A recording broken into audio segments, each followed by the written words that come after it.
చూశారు. ఒక డ్రైవర్ని చంపి ఒక ఎస్సీని చంపి డోర్ డెలివరీ ఇచ్చారంటే ఎంత హంభావం వీళ్ళకుందో అర్థం చేసుకోవాలి. రేపు గాని మళ్ళీ ఇలాంటి ప్రభుత్వం వస్తే దళితుల్నే కాదు ప్రతి ఒక్కరిని చంపి డోర్ డెలివరీ చేసినా ఆశ్చర్యం లేదు. ఈరోజు నేను ఉన్నాను, 14 సంవత్సరాల ముఖ్యమంత్రిగా ఉన్నా ఈ రాష్ట్రంలో. పవన్ కళ్యాణ్ గారు ఉన్నారు. రాజకీయం కోసం కాదు ఆయన వచ్చింది, ఆదాయం కోసం కాదు ఆయన వచ్చింది. ఆయన డబ్బులు కావాలంటే ఒక సినిమా యాక్ట్ చేస్తే బోలెడంత డబ్బులు వస్తుంది, హ్యాపీగా దర్జాగా ఇంట్లో పడుకునే అవకాశం ఉంది. కానీ వచ్చింది ప్రజల కోసం వచ్చాడు. మీకు అన్యాయం జరిగితే చూడలేక సమాజం కోసం వచ్చిన వ్యక్తి పవన్ కళ్యాణ్ గారు.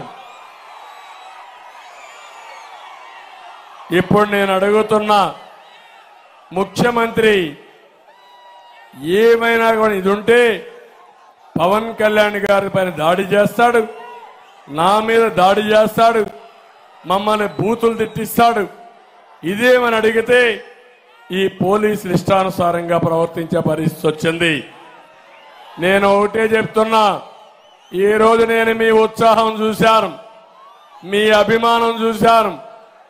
ఏ మాత్రం అనుమానం లేదు, రాబోయేది ఎన్డీఏ ప్రభుత్వమే.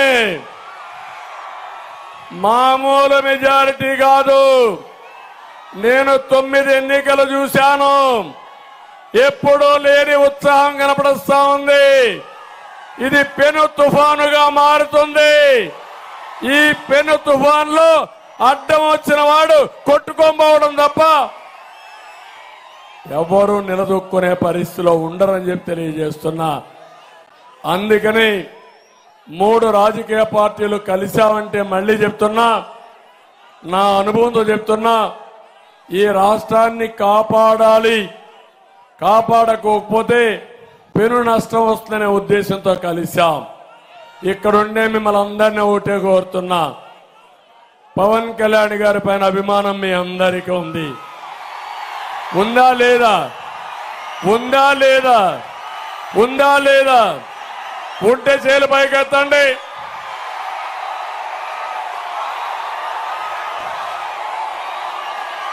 ఓకే, ఇప్పుడు అడుగుతున్నా నేను మిమ్మల్ని అందరినీ, పవన్ కళ్యాణ్ గారి మీద అభిమానం ఉండి ఇక్కడికి వచ్చి ఈళ్ళేసి ఆకాశానికి ఎగిరి సంఘీభావాన్ని తెలియజేసి ఇంట్లో పడుకుంటే న్యాయమా అని మిమ్మల్ని అడుగుతున్నా.